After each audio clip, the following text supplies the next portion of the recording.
All right.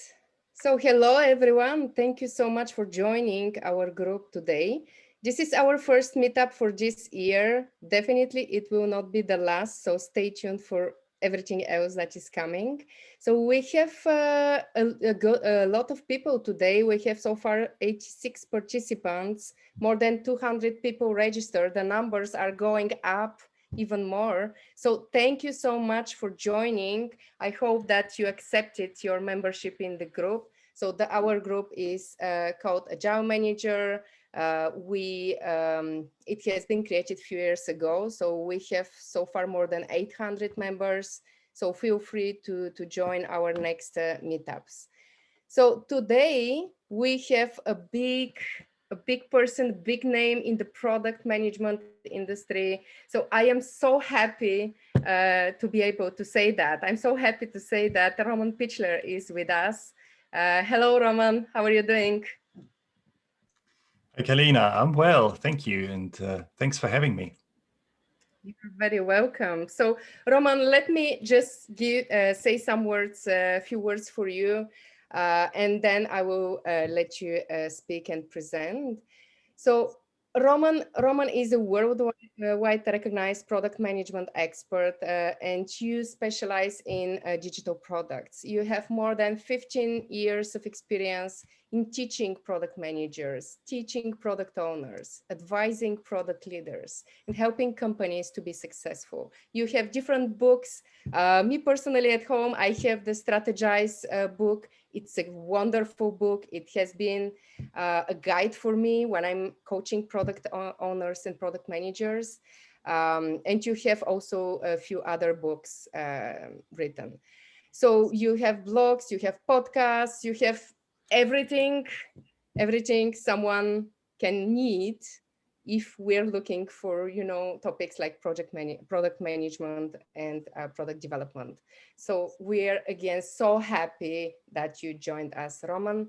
So for everyone else, we'll be keeping the questions at the end.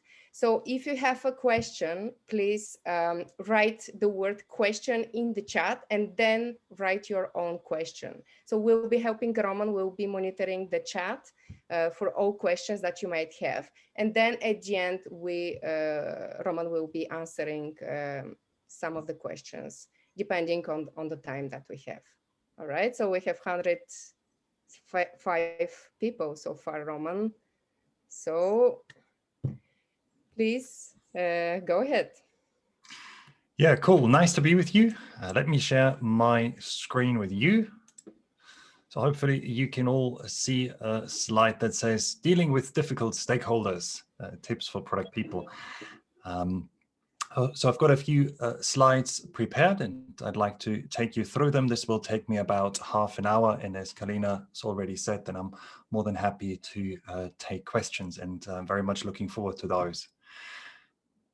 Difficult stakeholders. I don't know how this is for you, but when I meet somebody who is difficult, appears to be difficult, somebody I perceive as being difficult, and usually there's an element of disagreement or friction or conflict. I may disagree with the views, the opinions of the individual or the behavior that the person displays. Now, conflict is something natural. It routinely happens. Excuse me, my voice is already going. A minute into the talk. So conflict is something completely natural. It routinely happens at work and at home. It simply means that two or more people experience a clash of interests and are in disagreement. It may not be nice, but as I said, it just happens. Now you may say, okay, if conflict is natural and if it just happens, what's the big deal then for product people, for product managers and product owners? Well, I think that people who work in product management tend to experience quite a bit of disagreement and friction and conflict. And one of the reasons for this is the role that product people play. So as the person in charge of the product, we interact with different groups, and those different groups can have diverse and conflicting needs and perspectives. So there are the users and customers, and depending on the size of the product that we look after, that might be a rather large market. And the users may not always have the same perspectives and ideas and needs as the customers, and vice versa. And even within the users and customers subgroup, there may be some diversity. So there's an element of friction there. And then we deal with the business stakeholders. So for a commercial revenue generating product, that might be somebody from marketing, sales, support, maybe operations, possibly finance. And as these individuals have different backgrounds and come from different business units, different parts of the business, they may well have different views, viewpoints, and different needs and different interests and goals. So again, a source of conflict and a source of disagreement and friction. And then finally, we interact with, that is the product people, interact with one or more development teams. Typically, those development teams are cross-functional. So you may have a UX designer on the team, an architect, programmers, testers, and other roles. And so people have different backgrounds, and that makes it natural that people have, again, different ideas and different perspectives and needs. And product people are right at the center here, right? So the product manager, product owner is right at the center.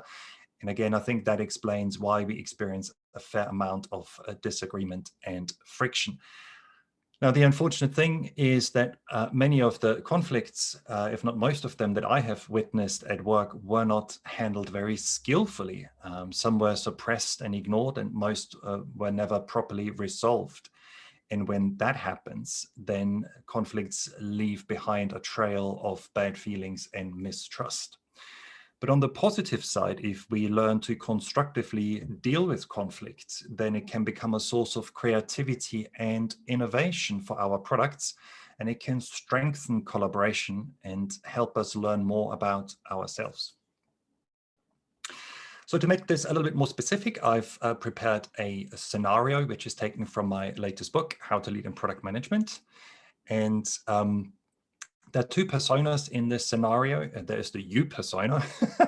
The you persona is meant to be the person in charge of the product manager, product owner. And then there is Sophie. Sophie is a senior stakeholder. Listen, I really need you to add this feature to the release, and I'm not going to take no for an answer, says Sophie, the head of sales. You can feel your shoulders tensing and your stomach tightening. There is no way that you can add more work to the development efforts. The dev team is already struggling with the current workload, but Sophie is a powerful senior manager who will not be afraid to escalate the issue. What should you do? Now, you may have different reactions to this scenario, but it turns out that collectively as human beings, there are 4 common conflict strategies that we employ. And these are taken from a book called Say What You Mean by Oren J. Sofer. And while these conflict strategies tend to be very common, very popular, unfortunately, they're not very helpful. But as they're so common, I thought I'll share them with you, and you might recognize some of them possibly. The first one is called competitive confrontation. And so the idea is that we stand up to the other person. So, if I was Sophie, or sorry, not if I was Sophie, if I was the product owner, product manager, and Sophie came to me, I might say, if I was to employ competitive confrontation, I might say to Sophie, how come you speak to me this way and you demand this feature? You well know that the development team is fully loaded and there's no chance that we can add more work to the development effort. We're struggling as it is. No, I'm not gonna allow this to happen. So I'm engaging directly with some form of aggression or force, you could say. And I basically work on the assumption that I need to protect my interest. If I don't stand up, if I don't fight, I'll lose out. And I also believe that I'm right and Sophie is wrong. And in fact, she's probably the one who's to blame. I mean, she started it all. How dare she come here and make this request or demand? And any empathy I show will be seen as vulnerability and used against me. So, I stand up openly, I say no, and I push back, try and put Sophie in her place. I try and win. Now, if this is a smart strategy here, given that Sophie is a senior stakeholder, I leave that decision up to you, but I've certainly seen product people employ it. The next strategy is called passive aggression. And this time I wouldn't stand up to Sophie and say no straight away and try and win by engaging openly with her. I sort of employ, you could say, guerrilla tactics. So I still assume that I'm right and she's wrong. I still want to win. But I also believe that openly addressing the issue won't help me. It might make things worse. So I might try and be very difficult. I might try and be rude and not really commit to anything. So I might say, oh, this is, I hear what you're saying, Sophie, but this is going to be very difficult, as I'm sure you know. Team is struggling. So I can't really promise anything right now, but I can add the feature to the product backlog. I'll have to go to the development team and then talk about it and get back to you and see what we can do. And then I might go to the development team and say, oh, guess what? Sophie came and she demanded that I add this feature to the backlog, but hey, don't worry. I'll deprioritize it straight away. We'll never get to it. And I might talk badly about Sophie behind her back and moan about her to other product people and say like, oh my God, Sophie, oh no, you just imagine what happened. Oh, you won't believe this. Oh, she's terrible. Stay away from her. And, by behaving this way, try and get the better of her and again, put her in her place. So those two strategies are about winning. The next two I'd like to share with you, they're less about winning, they're more about mitigating the losses. And conflict avoidance is the first one out of those two. And in my mind, an example of conflict avoidance here using the Sophie scenario would be if I said, is this really such a big deal? Come on, Sophie is a senior stakeholder and usually she's a reasonable person. And, I mean, she seems to care. She comes here and she suggests this feature. And of course, we can't implement it within the current development effort, but we should have a positive attitude, a can-do attitude. We should try and be helpful, right? So how about if we split the difference? Maybe we can do some of it now, some of that feature, and then the rest we'll do in the subsequent development effort, the subsequent release. That might help her a little bit. Might still be challenging for the team, but they might just be able to squeeze it in. And some of you might say, yeah, that sounds good. Yeah, but why shouldn't we do this? What's wrong with this strategy? And I think when we look at it superficially, it does look good. It does sound good, but the trouble is that it doesn't address the underlying causes of the conflict. So again, if I imagine that Sophie spoke to me that way, then there'd be two issues for me. The first one is I wouldn't really feel valued by Sophie. I wouldn't really believe that she respected me as the person in charge of the product owner, product manager, and treated me as an empowered individual, as somebody who manages or owns the product. In fact, I'd feel that she'd treat me as a personal assistant, really. She basically tells me what to do and gives me an order. So I don't think that's right. And there might be something that Sophie dislikes me or mistrusts me. It might be that Sophie doesn't understand the role that I play, but there's an issue, and I think that needs to be addressed. And then the second bigger issue I have is that Sophie comes directly to me, talks directly to me, and tries to expedite her request, push it through, so to speak. But I would assume that all of you have some product management processes established where there's a way for stakeholders to suggest new features. So, for instance, by attending a product road mapping workshop, and then those features are assessed and either accepted and planned in or rejected. And hopefully that's also a collaborative effort where representatives from the development teams are present and other stakeholders are present too. So there's transparency, and you can make a joint decision and people understand it and hopefully support it. And if I now allow Sophie to push her feature essentially on the development team, then I might set a precedence. I mean, what prevents her from acting again in the future, and what prevents other senior stakeholders and generally other stakeholders from copying her behavior? So I don't really think that splitting the difference and striking a deal, making a compromise here would be the right approach either. Nor would be passivity. And that means saying, well, what should I do? I mean, I'm just a little product person, right? And there's Sophie, and she's so much bigger and more powerful than me. Of course, I can say no, but what good is it? Sophie will go to my boss, and my boss will come back to me and say, Roman, you'll do it. Make it happen. So I might as well say yes, and it's going to be very difficult. Of course, it's going to be difficult. I don't quite know what I should say to the development team. Maybe I can persuade them to work a few hours extra, come in at the weekend or something. But I don't have a choice. But I don't think that's true. I think we do have a choice as product people, and I don't think by just giving in and neglecting our needs and also the needs of the development team or development teams that's a good path forward. So none of those strategies really is particularly helpful. The top two are based on the assumption that I need to win and I need to get the better of the other person. I need to put the other person in this case, her place.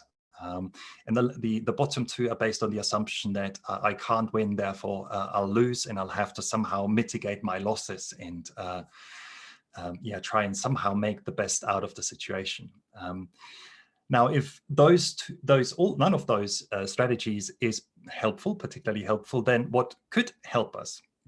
Well, it turns out that the FBI in the United States, the Federal Bureau of Investigation, has experienced a similar, even so much more extreme challenge.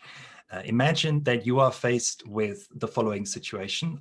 Armed terrorists have kidnapped a group of civilians, and they're now asking for a ransom, and they're threatening to kill the hostages if their demands are not fulfilled. Now, if you grew up like me in the 1980s with Hollywood movies, like I did, you might be tempted to suggest a Rambo-like agent who can single-handedly free the hostages and capture the baddies. It turns out the FBI has tried this approach with a low success but a high death rate. And so they've developed something else, and this something else I'd like to briefly share with you. It's called the behavioral change stairway model, and the discussion or the presentation here of this model is based on Voss' book, Never Split the Difference. So no matter if we deal with an armed terrorist or a difficult senior stakeholder like Sophie, what we'd like to encourage, I would suggest, is a positive behavior change. So in the case of Sophie, that means that Sophie understands that product people need a certain respect and level of authority in order to be able to do an effective job and maximize the value that the product creates. And that it's a good idea to follow the agreed processes and discuss ideas and requests for new features in the right setting, in the right context, right? I think that'd be nice. It'd be nice if Sophie, changed her behavior that way. The trouble, of course, is as the person in charge of the product, I don't have what is referred to as transactional power. I can't tell Sophie what to do, right? I can't tell her to stop acting in a certain way and engage in a different behavior, right? I don't even have usually the power to make any form of incentives and offer like a bonus or pay rise if Sophie changes her behavior.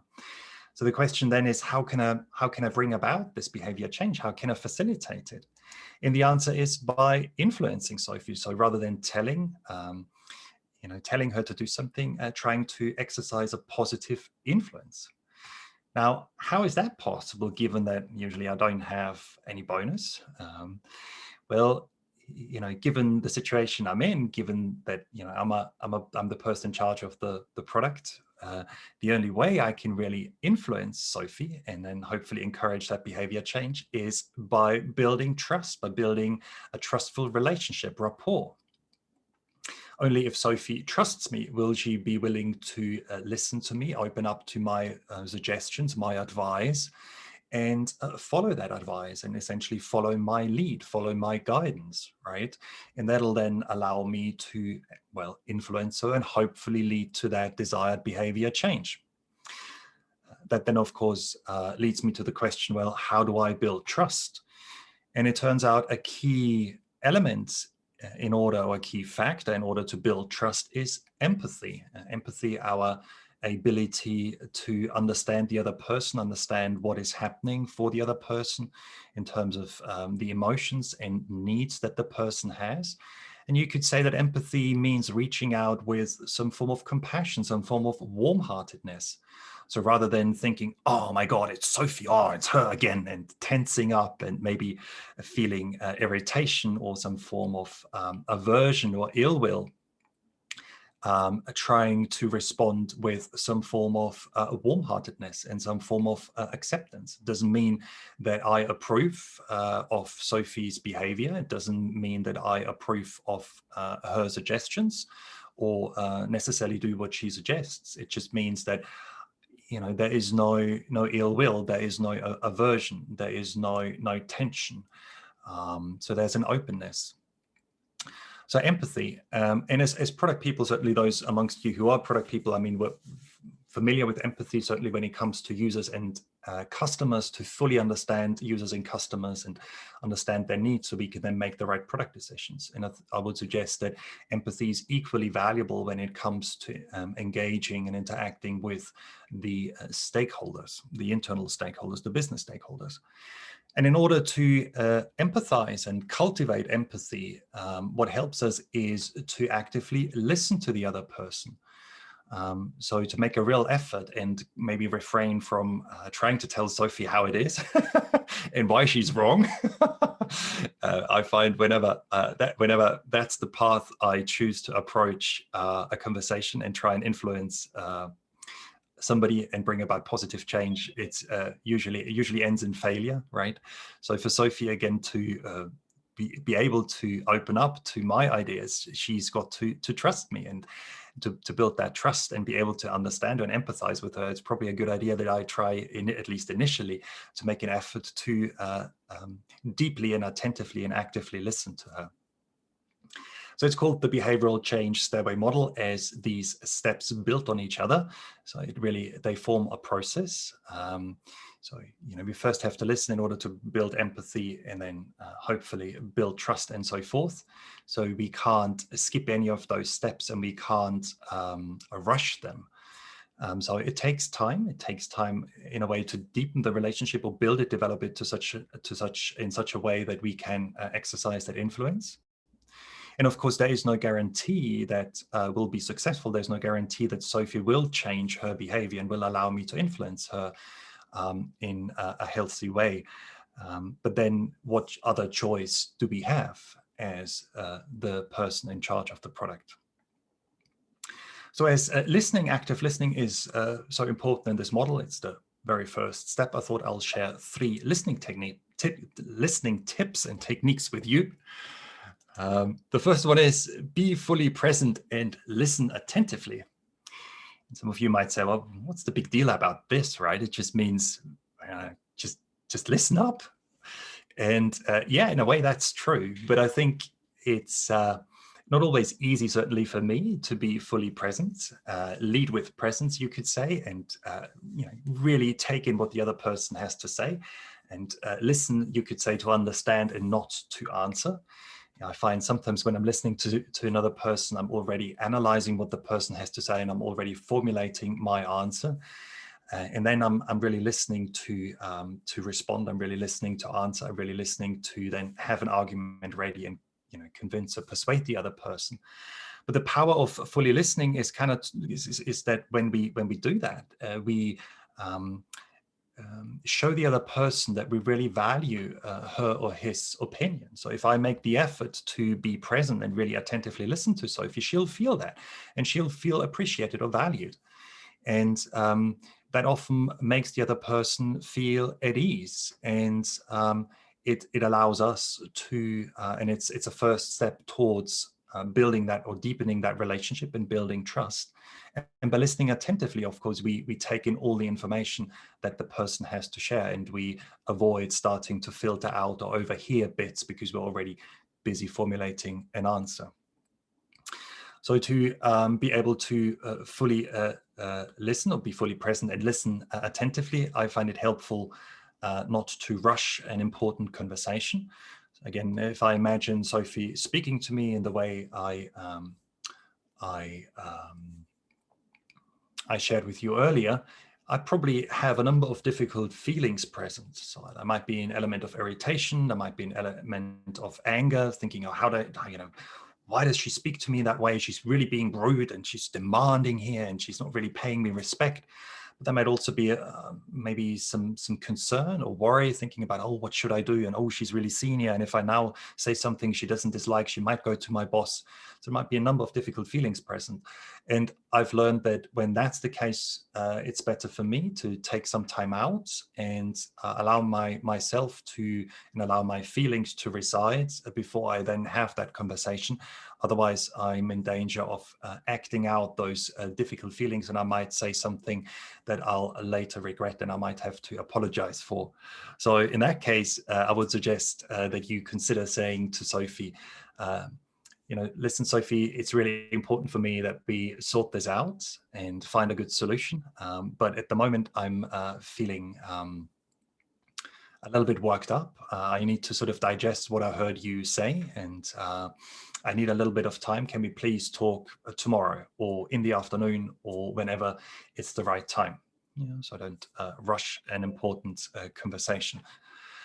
And then the next tip is to try and be respectfully curious and suspend judgment and cultivate an open mind. Now, I find that's easy when we listen to somebody who we either like, or at least whose opinions and viewpoints we agree with. But if when we listen to somebody who we dislike or we strongly disagree with, then that can be pretty challenging, right? It can be very easy then to be critical and dismiss what the person has to say rather quickly. But who knows? I mean, maybe Sophie has a very valid point, and maybe she's right. Maybe we should add that feature to the product. Maybe that's definitely the right thing to do. So if I'm not trying to cultivate an open mind, and if I don't try and suspend my judgment, my biases might be kicking in, and my critical mind might be kicking in immediately and dismiss what she has to say. So try and cultivate that openness and warm-heartedness that I mentioned earlier. Try and be empathic. And one way to do this is to feel grateful for what the other person, in this case, Sophie, has to say. Again, I might disagree with her behavior. I might disagree with her perspective, but I can still be thankful for the fact that she made an effort and, at least she spoke to me and suggested something. So that, that might be a way that, I can open up to her, and I can listen with an open mind.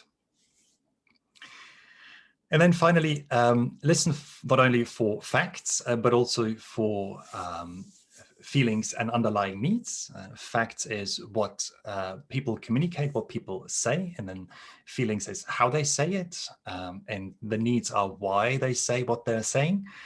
So when Sophie talks to me, and if she talks to me and her face is red and her voice is raised, she's probably upset. So body language is a clue to the underlying emotions. And then it might be worthwhile finding out why she's so worked up, why she's upset, why is adding this feature so important to her personally. And sometimes it can be helpful just to say to the other person, oh, you look really upset, or you look really concerned, or you look really stressed. Are you all right?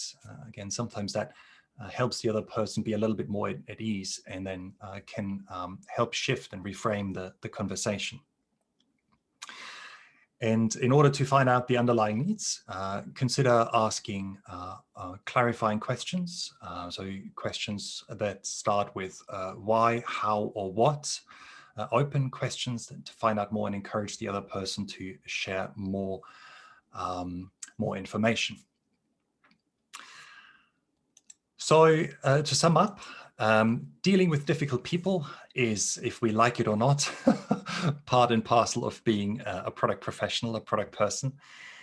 And I think it's at least as important as other product management work, like product road mapping and prioritizing the product backlog.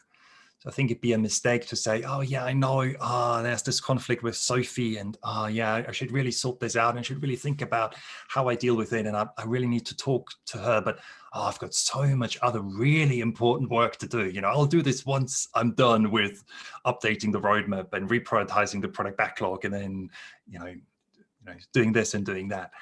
And the reason for this is that unresolved conflicts don't just go away. They stay, they linger. And they affect relationships, they can impact our mental well-being, and they reduce productivity. So it'd be hard for me, to work effectively with Sophie if that conflict isn't really addressed, if it isn't really resolved in the right way. And learning to resolve conflict is a key leadership skill for me that product people should actively develop. It strengthens the connections that we have, it improves the work environment, and it helps us grow as individuals and leaders. So I hope that you found some of my thoughts a little bit helpful. You can learn more about product leadership, product ownership, product management in general by heading to my website.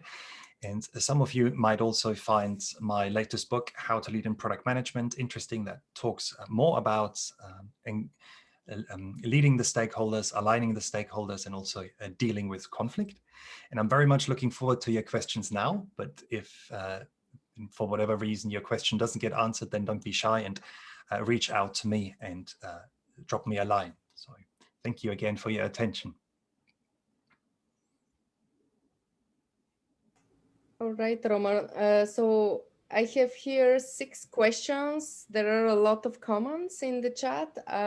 We can maybe start with the questions, and then I'm sure that people will ask even more questions as far as we go. So the first question we have here is the problem the change itself, or Sophie being powerful, or maybe not powerful in the organization?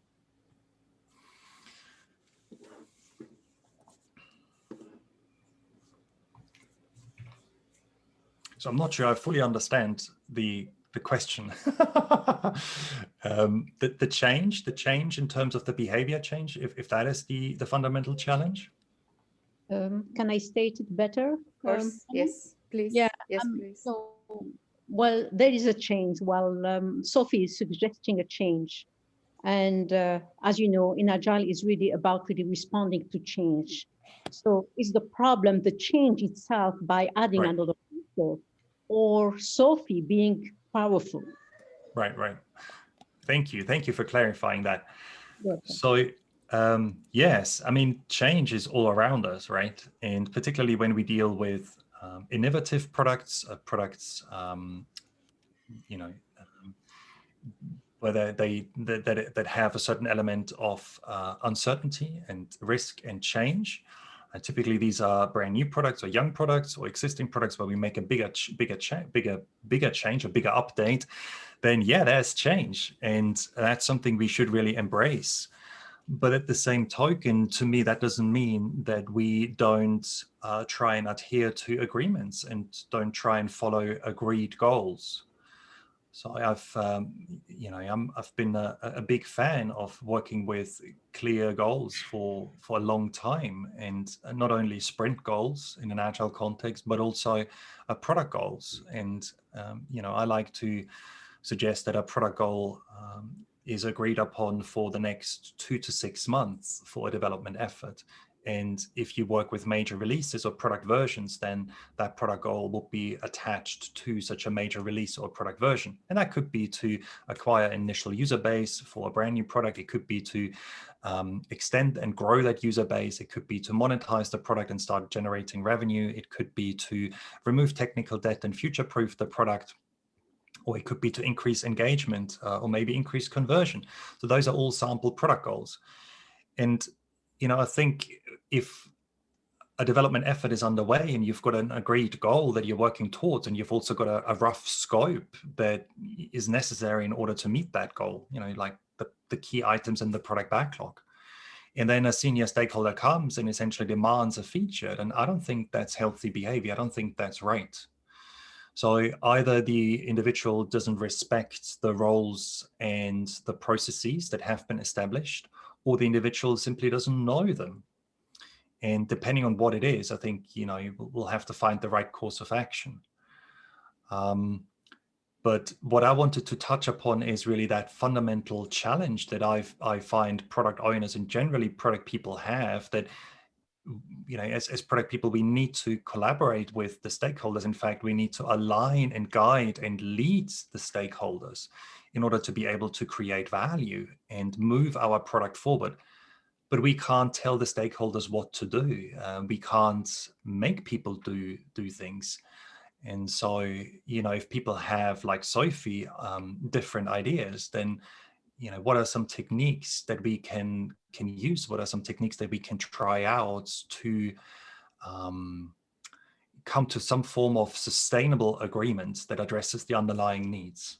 I don't know if that was helpful. All right, so the next question would be the question from Haris, and Haris, feel free to jump in if you need to clarify.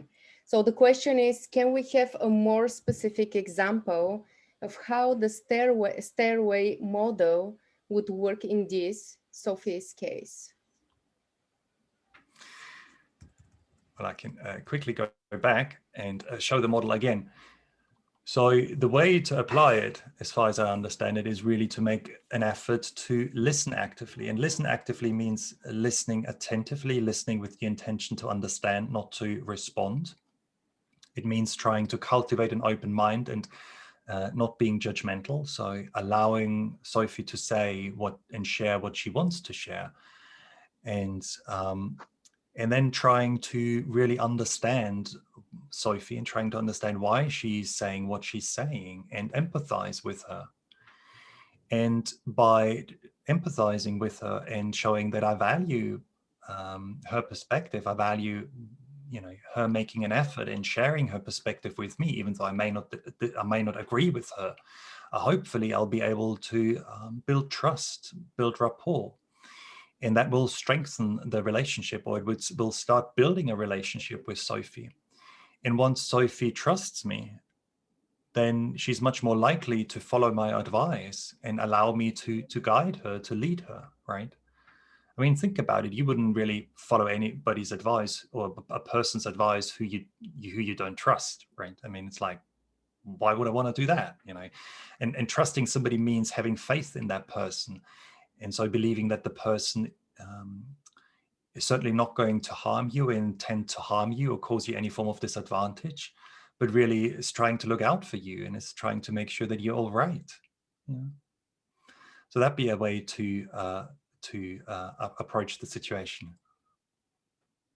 Okay, thanks, Roman. So if I can add to my question, so basically how this works is that you build this relationship upon time as time progresses. So you're somehow ready to react and take advantage of these reports when the time comes, right? That's how I understand the model works. It's not a reactive model that Sophie comes and you do all these steps at that moment. You have to have proactively made sure that this has been built already and then take advantage of that, right? No and yes. So in that model, and really, that model was developed to successfully negotiate with terrorists. And FBI agents don't have, generally speaking, hopefully any relationship, any connection with armed terrorists, right? So it was really, the intention here really is that through active listening techniques, you can empathize even with people whose behavior and views you find despicable, right? As in the case of armed terrorists, and you can still build a relationship and still build trust and so forth. So it's something that you can do with Sophie in a situation of conflict. But of course, you're right. as the person in charge of the product, it is advisable to try and build good relationships, good connections with the key stakeholders and be proactive. And in my latest book, I suggest trying to build a stakeholder community and really form a stable group of key stakeholders. Again, for a commercial revenue generating product, that might be somebody from marketing, sales, support, service, possibly operations or finance. Keep those people together and build trustful connections, trustful relationships, so that when conflict and disagreement happens, you have a much better basis to deal with them. But what this model assumes is that Sophie is willing to engage with me, and she's willing to, she allows me to empathize with her and build a relationship. And in my book, I talk about another model that helps you deal with conflict called nonviolent communication, and maybe some of you know it. And nonviolent communication, which was created by Marshall Rosenberg in the 70s, 80s, is a very well-known conflict resolution framework. It really tries to establish a dialogue between the two parties, where initially, if it's two people, the two people share their perspectives, and then they talk about their underlying emotions and feelings, how, hearing and seeing what they heard the person say and what they saw the other person do, how that made them feel. And then they talk about their unmet needs, the underlying issues that exist, why they felt the way they felt, why they reacted in a certain way. And then they make requests, and hopefully they will then lead to a resolution of the underlying issues and address the unmet needs. But just like in this model, it means that the other person is willing to engage in a dialogue and to be cooperative.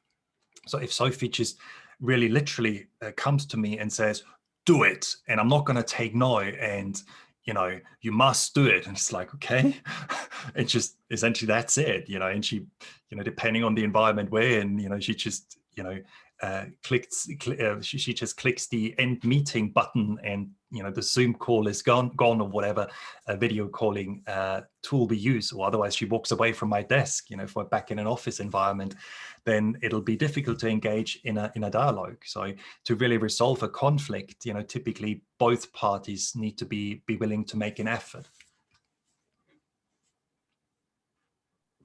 Thank you. All right, so Roman, we have 7 more questions. So the next one is from Kiran. Responding to change is one of the value of Agile. So what would you do to mitigate that risk when it happens? And Kiran, feel free to jump in. So let me try and share a different picture, because I think this is the second question about change, and I think it might be easier for me just to share very quickly a picture if I can find it.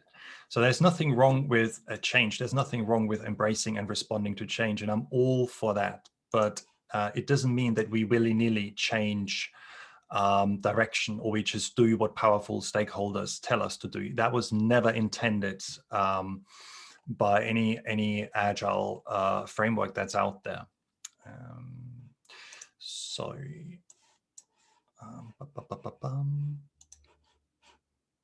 Oh, why can't I share what I'm seeing? Where's Zoom gone? Sorry about this, guys. Try again. Now I can. So I'm trying to share. Can I make this a little bit bigger here? It doesn't seem to be able to share this. So, oh yes. So it's growing a little bit bigger. So this is a hierarchy of goals, of connected, interrelated, cascading goals that I've suggested a while back. And if you're interested, you can read up on it in my one of my blog posts. And again, I discussed this this hierarchy and generally goal setting practices in my new book.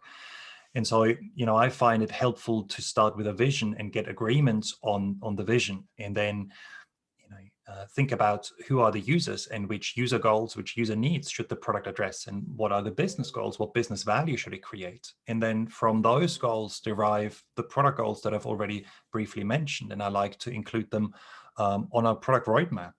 So these might be 2 monthly, 3 bi-monthly, 3 monthly goals, quarterly goals for my product. And they should describe the desired outcome I want to achieve, tangible, specific, measurable benefits. And these product goals then provide the context for deriving the right sprint goals. And as I'm sure those of you who practice Scrum know, the sprint goal needs to be stable, and it needs to be agreed by product owner and development team. And if you look at the latest version of the Scrum guide, I personally find it nice to see that there are product goals in there, and that the product goals should be committed in the sense that product owner and development team agree to it, and that they stick to it. And that's the objective you work towards.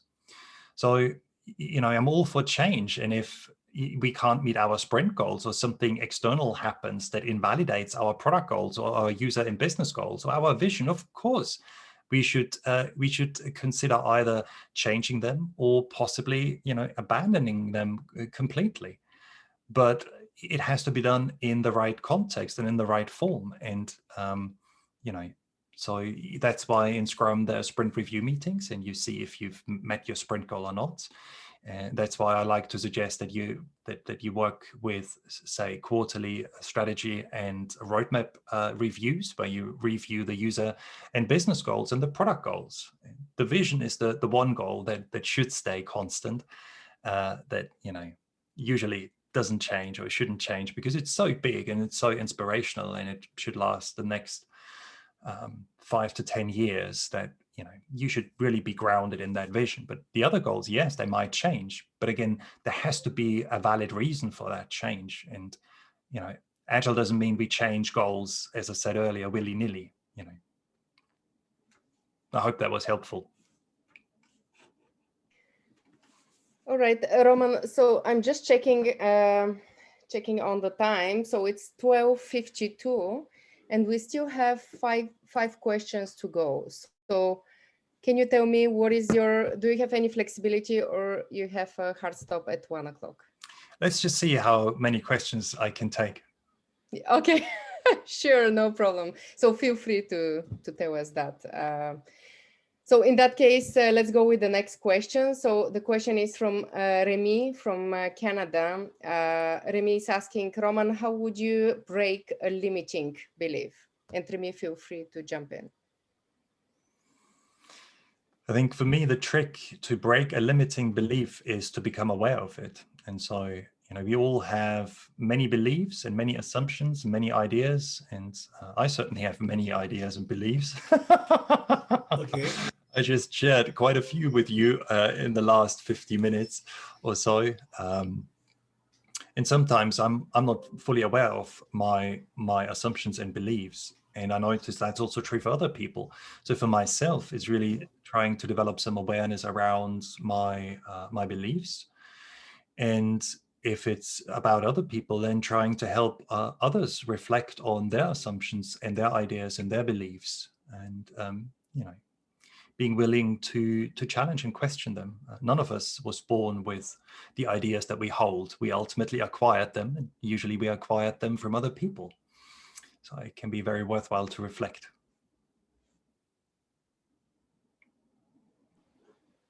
All right. So Remy, is that answering your question? Yes, it's okay. Thanks, Roman. All right. So next question. What would be the cost of delay if we can plan it for the next iteration? Yeah, that's an interesting question, and I think it's a very valid point. Roman, can I restate the question? I just wanted to, to make sure that some people like Sophie would understand really that cost of delay. And if she can state it to you, I think there is a compromise here. If not, so I don't know what else to do. Roman, so how would you approach that? Yeah, no, I think you've got a very valid point there, and I think it's very worthwhile to look at any kind of data that supports implementing the feature, and then look at the impact of when the feature is implemented. What will be the impact if we delay it, and how bad would it be? So what will be the cost? But I think that is only part of the solution. And what I try to focus on is what I find is often overlooked. And that is sort of the causes of the actual conflict. And in the scenario that I try to share, it's about the lack of respect and the lack of empowerment. And it's also around ignoring existing processes. And I think that needs to be addressed, and that needs to be looked at, just like we need to analyze the feature. We need to look at cost and benefit and cost of delay of offering that feature or postponing it. So thank you. Okay, now we have another question from Olivier Beretti and Chantal Gagné. Mm-hmm. And Olivier, what would you do if some stakeholders have no time to give you insight because they do have a real job, which is not being a stakeholder for your product? Mm-hmm. Yeah, nice question. I think if you find that some of your stakeholders can't make themselves available enough, then it'd be interesting to find out why is that and engage in a conversation. Is it because people are overworked or have too much to do and just don't have the time, can't give you the time that you need? Or is it because they're hesitant to engage? And why is that? Maybe they have had some bad experiences in the past about working with development teams or being engaged in development projects, or maybe they've had issues, conflicts with some of the other people, some of the other stakeholders, or some of the team members. But it'd be worthwhile finding out, and then maybe also showing the stakeholder in a helpful way that her or his contribution is important and why that is. At the same token, I think while product people can't know everything, and we do need the stakeholders to work with us, I also think that we should be capable and courageous, brave enough, to make decisions. I just generally think that it's a good idea to be collaborative and try and invite the stakeholders to contribute to those decisions. Mm-hmm. So answer is maybe try and engage in a conversation and see what's happening there. Thank you very much. Very clear. Thank you. Thank you very much. Another question is for Chantal Gagné. I've heard someone knows quick starters as a personality type of upper management as a reason why we need to be in a state of urgency. Instead, I try to propose an analysis of current situation by asking for 2 business timelines to provide feedback. Is that unrealistic as a PO to ask for that from upper management when they want data or new plan to pivot by outsourcing? Chantal, if you want to complete me, you're right. No, I think if there's questions on the actual question, just let me know. But basically, I don't have that much access to some of upper management. It's managed at a higher level as a PO. And I just wanted to know, there seems to be a culture that's a certain way. And I'm just wondering, I'd like to try to influence the culture, but I was wondering your perspective on that. If there's a way to, if the perspective is that we need to be able to pivot really quickly in quick starters or in upper management, and having a better analysis often helps to be able to respond more accurately to the pivot requested. Mm-hmm. But I think what I would hope for is that product people have the necessary support from management, right? And the necessary trust. I think it's very hard to do an effective job as the person in charge of the product if you feel that management doesn't really understand your work, doesn't really respect or trust you, isn't really supportive. So I think that's what I would hope for. And maybe some of the suggestions, techniques that I shared with you earlier can help you establish that trustful relationship or develop it around active listening and empathizing with some of the key decision makers in the organization. And then the other aspect is around having the right data and the skills so that you can validate your assumptions and see your assumptions in your product strategy, make them transparent, make them open, and then decide how to best address them, how to best validate them, and then come up with a course of action. But I really think if we take the notion of a product owner or product manager seriously, if we take the role seriously, then it should be the person in charge of the product that suggests a pivot or kind of owns that pivot. It shouldn't be up to upper management. I'm not suggesting that you shouldn't involve management in those conversations, but I think you should be really in charge of your product and you should know if you need to pivot or if you don't need to pivot. Yeah. Thank you.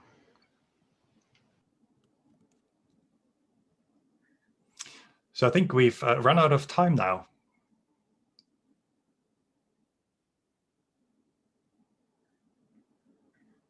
We have a last question, Roman. Okay. That's one. It's for Mr. R. I don't know who is. Can you give a concrete example of how to connect in the moment? Because that seems unlikely. Trust cannot be built in a minute. That's absolutely right. Yeah, no, it's sort of nearly a great ending phrase. Yeah, it takes time to build trust. And there are a number of other techniques that you can engage in addition to trying to understand people and empathize with people in order to build trust. So one of them would be to try and get to know people, well, influenced by our backgrounds and family situations and interests. And, sharing some of that information can be very helpful, can be very powerful to understand other people, understand why they maybe respond in a certain way, and yet build trust, involving people in product decisions and showing them that you value their expertise and perspective. That can build trust. Being supportive and offering help when you can, again, is a trust building measure. And for product people, strengthening our product management expertise, that will help us. It's hard to trust a product person who, well, doesn't know much about the market and the domain and the product, or how to create a product strategy and how to validate it, or how to derive an actionable product roadmap and how to set goals. It's kind of hard. So maybe some of those techniques are helpful. I guess what I was trying to ask was more, I don't really understand how the FBI was able to actually implement the strategy in just a moment, like in the moment. I guess I also don't understand how we can apply it in the moment. All right. Well, maybe check out Chris Voss' book. It's an interesting book and it's a good read. It's it's fairly engaging. Yeah, it's written in an engaging way. It's got lots of stories in there. Maybe that'll help you. Thank you so much, Roman. I really thank you for this meetup. We are very happy to have you. And if you want, Roman wrote 2 bestsellers in Agile Product Management, Strategize. He has many books, and he delivers also trainings, very interesting trainings. So, Roman, thank you so much for this meetup. And we are happy to have another meetup with you, maybe. Thank you so much. Thank you. Thanks for having me. It was lovely to be with you. Thank you for attending. To everyone, thank you for your questions. I really appreciate it. And I hope it was a little bit useful. Thank you so much. Bye. Bye-bye.